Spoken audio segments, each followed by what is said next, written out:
Bayangkan sebuah dunia di mana para dewa mengetahui tanggal kematian mereka. Mereka tahu siapa yang akan membunuh mereka. Mereka tahu bagaimana dunia akan berakhir, tapi tidak satu pun melarikan diri. Karena di mitologi Nordik, takdir lebih kuat dari keabadian. Inilah kisah tentang kiamat para dewa, tentang api, darah, dan kehancuran. Inilah Ragnarok. Untuk memahami Ragnarok, kita harus memahami satu hal. Di dunia Nordik, bahkan para dewa tidak abadi. Di puncak pohon kosmik Yggdrasil, berdiri Asgard, rumah para dewa Esir. Odin memerintah dengan kebijaksanaan. Thor menjaga dengan petir. Heimdall mengawasi 9 dunia. Tapi jauh di dalam bayangan, sesuatu sedang menunggu. Sebuah akhir yang sudah ditulis sejak awal penciptaan dunia. Odin tidak hanya dewa perang. Ia adalah pencari pengetahuan. Demi mengetahui masa depan, Odin mengorbankan matanya di sumur kebijaksanaan Mimir.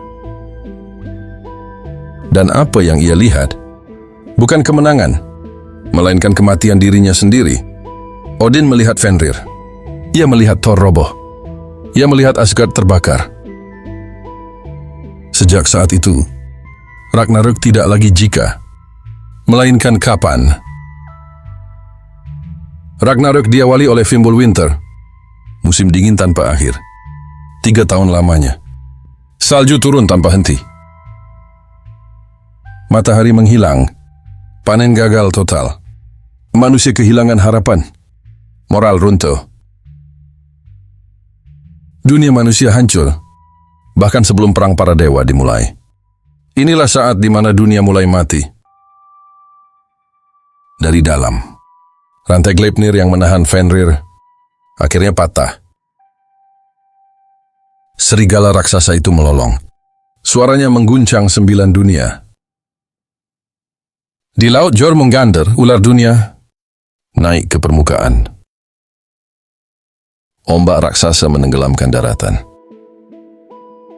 Dari neraka Eshelheim, pasukan orang mati bangkit. Dan kapal Naglfar, terbuat dari kuku mayat, berlayar menuju medan perang. Saat segalanya siap, Heimdall meniup tanduk Jalahorn. Suaranya tidak memanggil harapan, ia memanggil akhir. Para dewa mengenakan baju perang. Tidak untuk menang, tapi untuk bertarung sampai mati. Langit pecah oleh petir. Tanah terbakar oleh api. Odin versus Fenrir. Dewa tertinggi melawan monster takdirnya. Fenrir membuka rahangnya dan menelan Odin hidup-hidup. Thor versus Jormungandr. Petir melawan racun kosmik. Thor menang, tapi hanya sempat melangkah 9 langkah sebelum tubuhnya roboh. Loki versus Heimdall. Pengkhianat melawan penjaga cahaya. Tidak ada yang selamat. Akhirnya Surtur mengangkat pedang apinya. Api menyelimuti dunia. Yggdrasil terbakar. Laut mendidih. Segalanya musnah. Tapi dari kehancuran, lahirlah dunia baru.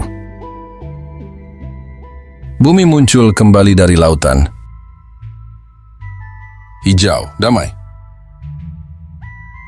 Baldur kembali hidup. Putra Thor mewarisi Mjolnir. 2 manusia Lif dan Lifthrasir memulai umat manusia yang baru. Ragnarok mengajarkan kita satu hal. Keberanian bukan tentang menang, tapi tentang tetap berdiri walau tahu kita akan kalah. Itulah kehormatan sejati para dewa Nordik.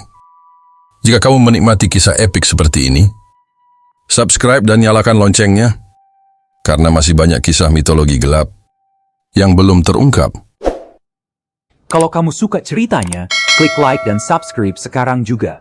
Jangan sampai ketinggalan kelanjutannya.